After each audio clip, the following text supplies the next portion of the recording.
प्रिय दर्शकों, आज फिर नया वीडियो नई जानकारी लेकर हम हाजिर हुए हैं। आज की जो कहानी है, आज का जो प्रसंग है, बड़ा ही ज्ञानवर्धक है। बड़ी मोटिवेशनल स्टोरी है। इस कहानी को पूरा सुनिएगा। यह कहानी आपको आपके जीवन में ढेर सारी प्रेरणाएं देगी। प्रिय दर्शकों, आज की जो कहानी प्रस्तुत करने जा रहे हैं वो एक चिड़िया की कहानी है। वो एक चिड़िया की महाशिवरात्रि की कहानी है और ये कहानी शास्त्रोक्त कहानी है। इस कहानी का जिक्र शिव महापुराण में भी मिलता है, इसीलिए ये कहानी बड़ी पावन और पवित्र है। देवाधिदेव महादेव कहते हैं कि जो नर इस कहानी को बड़े ध्यान से और बड़े गौर से सुनता है, उसके जीवन के सभी पाप नष्ट हो जाते हैं और उसके जीवन से सभी दुखों का नाश हो जाता है।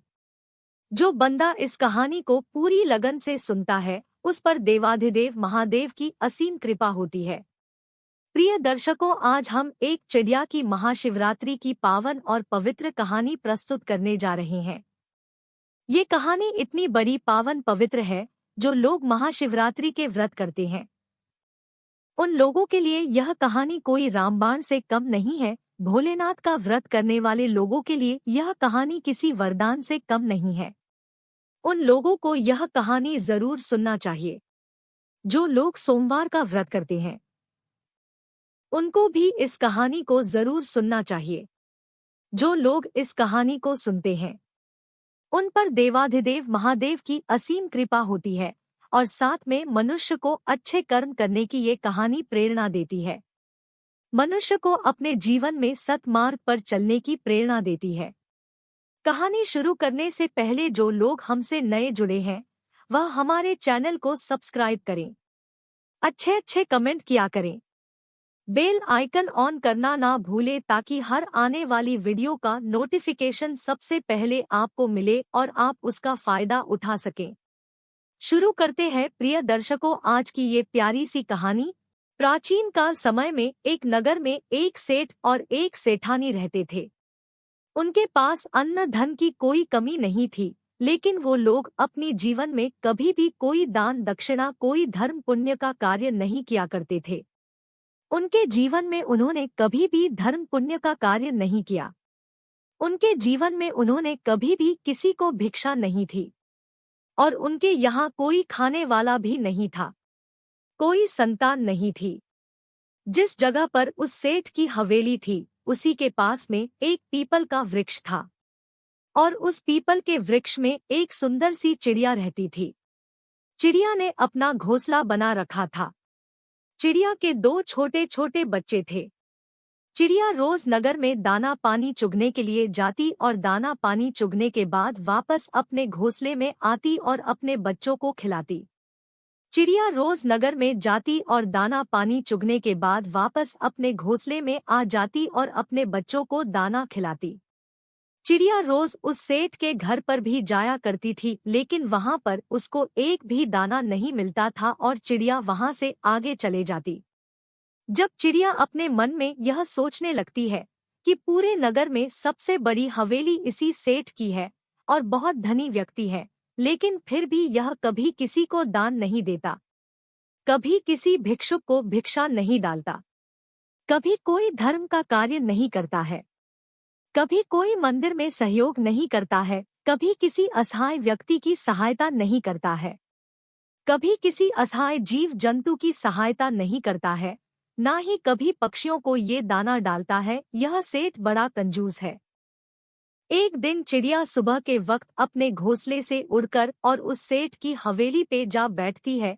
जब वो चिड़िया उस सेठ की हवेली पे जाकर बैठती है तो सेठ और सेठानी बात कर रहे थे। सेठानी अपने पति से कह रही थी कि सेठ जी, हमारे पास इतनी धन दौलत है, इतनी संपत्ति है, पूरे नगर वाले हमें नगर सेठ कहते हैं। हमारे पास धन की कोई कमी नहीं है, लेकिन इस धन का हम क्या करें? हमारी कोई वारिश नहीं है और कोई पुत्र नहीं है। इस धन को खाने वाला कौन होगा?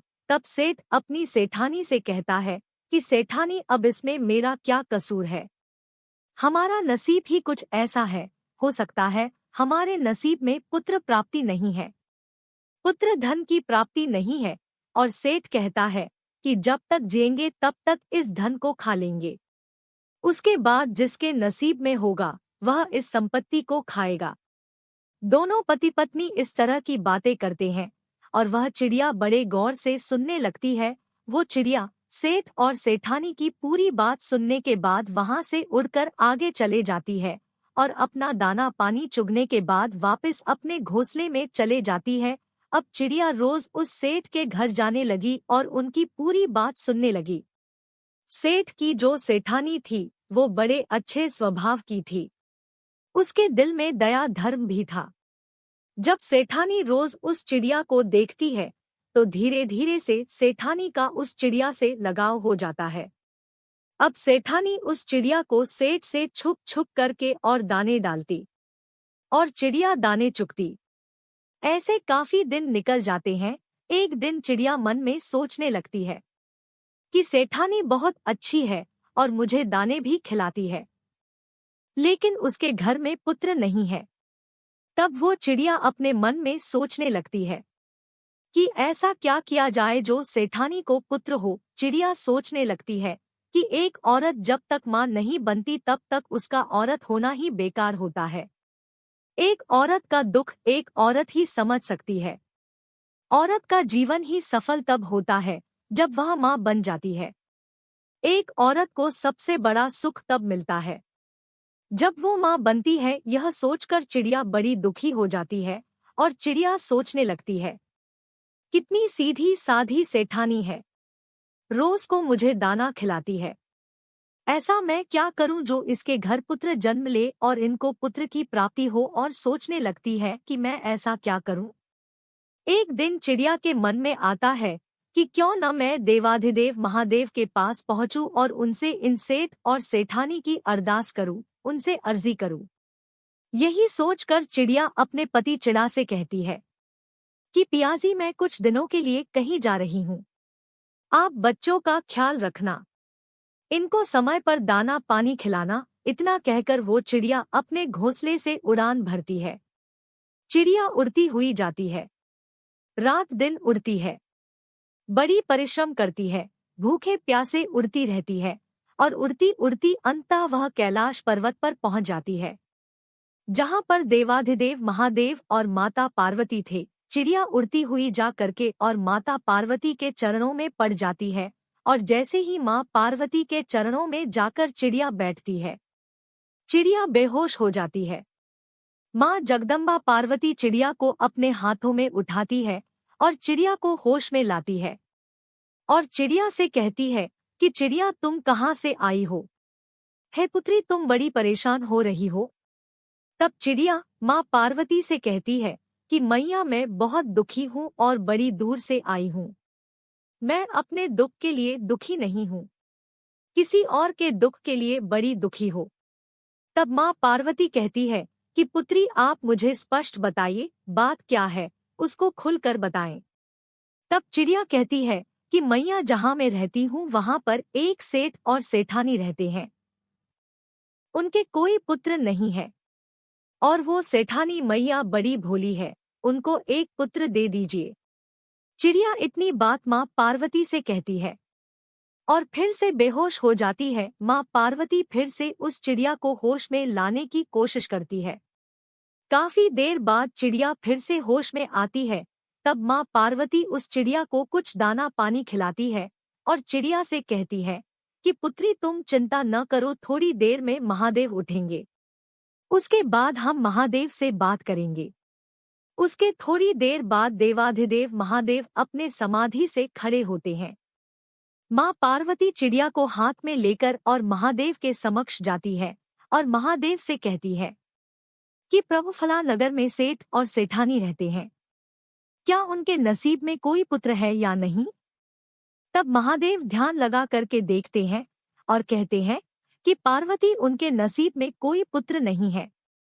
तब मां पार्वती कहती है कि प्रभु यदि उनके नसीब में पुत्र नहीं है तो आपको पुत्र देना पड़ेगा। लेकिन महादेव कहते हैं पार्वती तुम जिद क्यों करती हो, उनके नसीब में कोई पुत्र नहीं है तो मैं पुत्र कैसे दूं? लेकिन मां पार्वती जिद करती है और कहती है यह चिड़िया बड़ी दूर से आई है और यह आशा करके आई है कि हम इसकी सहायता करेंगे। इसी आशा से भूखी प्यासी उड़ती हुई इतनी दूर से यहाँ तक आई है और इसको खाली हाथ नहीं भेज सकते। माँ पार्वती की इतनी बात सुनने के बाद देवाधिदेव महादेव कहते हैं कि ठीक है पार्वती, तुम हर बार जिद करती हो और तुम्हारी हर जिद को मुझे पूरा भी करना पड़ता है। ठीक है, यदि तुम जिद कर रही हो तो सेठ और सेठानी को एक पुत्र हम देंगे।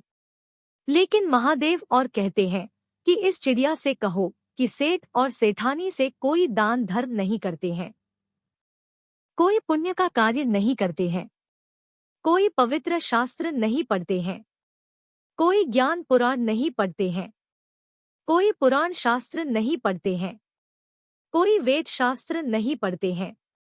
ऐसे नास्तिक लोग हैं। यदि वो नास्तिक से स्वास्तिक होने लगे तो उनको एक पुत्र की प्राप्ति हम देंगे।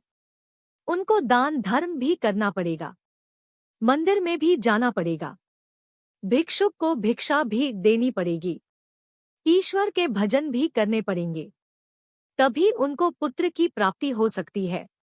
तब वो चिड़िया कहती है कि प्रभु, मैं अपनी तरफ से फुल कोशिश करूंगी कि सेठ और सेठानी मंदिर भी जाए, व्रत त्योहार करें, दान दक्षिणा करें। मैं अपनी तरफ से फुल कोशिश करूंगी। महादेव कहते हैं कि तथास्तु। उसके बाद चिड़िया देवाधिदेव महादेव और माँ पार्वती को प्रणाम करके और वहां से उड़ान भरती है और उड़ती हुई अपने घोंसले में आ जाती है। उसके 9 महीने बाद सेठानी को एक सुंदर पुत्र की प्राप्ति होती है। सेठ और सेठानी बड़े खुश होते हैं अपने पुत्र को पाकर। चिड़िया भी बड़ी खुशी होती है। चिड़िया भी फूली नहीं समाती है कि उसकी मेहनत सफल हो गई। चिड़िया भी अपनी मेहनत का फल देखकर बड़ी खुश होती है, बड़ी प्रसन्न होती है। चिड़िया भी सोचने लगती है कि इस नगर का सबसे बड़ा धनी सेठ है और जब यह सेठ अपने पुत्र को अच्छी अच्छी चीजें खिलाएगा तो कुछ थोड़े बहुत तुक नीचे भी गिरेंगे और वह हमको भी खाने को मिलेंगे। यही सोचकर वह चिड़िया बड़ी खुश होती है। धीरे धीरे सेठ का लड़का बड़ा होने लग जाता है। एक शिवरात्रि निकल गई, दूसरी शिवरात्रि भी निकल गई, तीसरी शिवरात्रि भी निकली और चौथी शिवरात्रि भी निकल गई। 5वीं जब शिवरात्रि आने को होती है तब वो चिड़िया बड़ी चिंतित होती है, बड़ी दुखी होती है। चिड़िया सोचने लगती है कि सेठ का लड़का 5 साल का हो चुका है और ये सेठ और सेठानी अभी तक कोई दान दक्षिणा नहीं करते हैं, किसी मंदिर में नहीं जाते, किसी को भिक्षा नहीं देते हैं, कोई भी पुण्य का काम नहीं करते हैं। अब चिड़िया यह सोचकर बड़ी दुखी होती है। चिड़िया सोचने लगती है कि यदि इन लोगों ने दान धर्म करना शुरू नहीं किया तो इनका पुत्र अल्पायु होगा और बहुत जल्द खत्म हो जाएगा।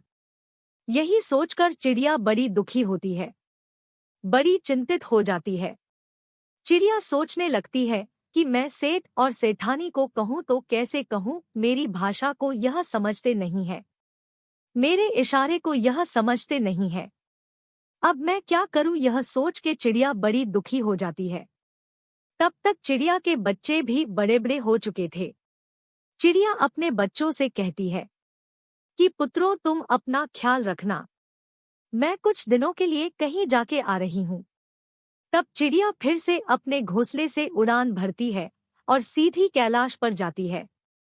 कैलाश पे जाकर माँ पार्वती के चरणों में पड़ जाती है और माँ पार्वती चिड़िया को हाथ में उठाकर कहती है कि चिड़िया पुत्री, अब तुम्हें क्या परेशानी है? तुमने जैसा कहा था वैसा हो गया। सेठ और सेठानी को पुत्र मिल गया है, अब तुम दोबारा से फिर क्यों आई हो? तब चिड़िया माँ पार्वती से कहती कि मैया, सेठ और सेठानी को पुत्र तो मिल गया है, लेकिन सेठ और सेठानी को सतमार्ग पर लाने में मैं असक्षम रही। उनको मैं धर्म के कार्य में नहीं लिया सकी। दोनों पति पत्नी अभी भी वैसे के वैसे ही हैं, ना ही कोई मंदिर जाते हैं, ना ही कोई दान धर्म करती ही, ना ही किसी को शिक्षा देते हैं, ना ही किसी भगवान का भजन करते हैं। अभी भी दोनों पति पत्नी वैसे ही है। तब महादेव कहते हैं कि चिड़िया, तो फिर उनका पुत्र अल्पायु होगा। तब चिड़िया माँ पार्वती के चरणों में पड़ जाती है और अपने सर को पीटने लगती है। कहती है, मैया ऐसा नहीं होना चाहिए, उनका पुत्र दीर्घायु होना चाहिए, अल्पायु नहीं। चिड़िया इस बात को अच्छी तरह जानती थी कि जब पिता से कोई चीज मांगनी हो तो मैया के चरणों पर पड़ जाओ। यदि आप मैया को राजी कर लेते हैं तो पिता अपने आप मान जाते हैं। यही सोचकर चिड़िया माँ पार्वती के चरणों में पड़ जाती है और अपने सर को पीटने लग जाती है।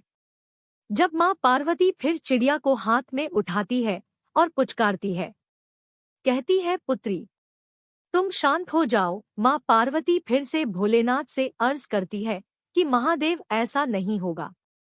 फिर चिड़िया कहती है कि मैया मैंने अपनी तरफ से फुल कोशिश की है उनको समझाने की, लेकिन वह लोग ना ही तो मेरी भाषा को समझ पाते हैं और ना ही मेरे इशारे को समझ पाते हैं। अब मैं करूं तो क्या करूं? तब चिड़िया कहती है कि माँ आप और भोले बाबा दोनों यदि वहां जाकर सेठ और सेठानी को सतमार्ग पर लाए तो बहुत अच्छा होगा। तब माँ पार्वती और भोलेनाथ बाबा कहते हैं कि ठीक है चिड़िया, ऐसा ही होगा। हम बहुत जल्द सेठ और सेठानी के द्वार पर पहुंचने वाले हैं। प्रिय दर्शकों, फिर चिड़िया वापस कैलाश से अपने घर को आ जाती है, अपने घोंसले में आ जाती है।